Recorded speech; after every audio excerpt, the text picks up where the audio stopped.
Okay, in this video we're going to talk about the canvas in Photoshop. So I've got Photoshop open. You can see I've got my tools, my menu, my layers. I have all of these palettes and tabs, but I don't have anything in the middle. I don't have a canvas.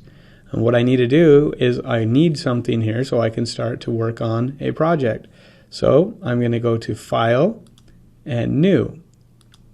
And when I click File New, it's going to pop up, and this gives me a new document or a new canvas that I can create.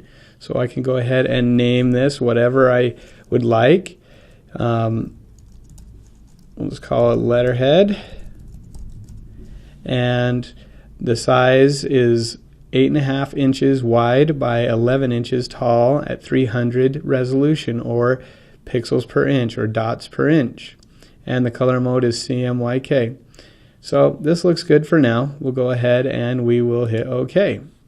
So this is our canvas, or our new document, and we've opened it up, and this is how you open a document and get started.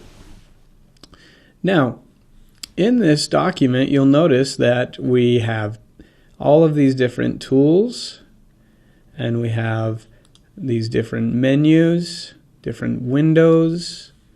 We have alignment, styles, colors.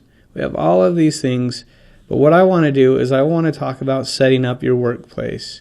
Now, this is something that as you get familiar with Photoshop and you use certain tools more than others, you'll realize that you want to have tools in a certain area.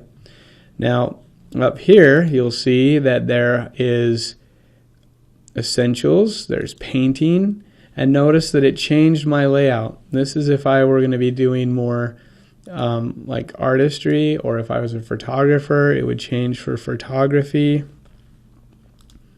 Same thing for typography, and you can reset it and create a new workplace. For right now, just for the training sakes and to keep it basic, I'm going to keep it as Essentials.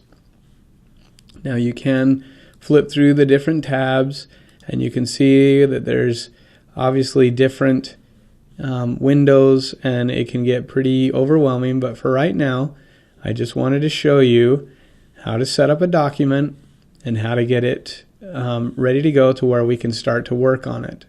So in the next video we'll talk about the type tool and using the type tool on this document.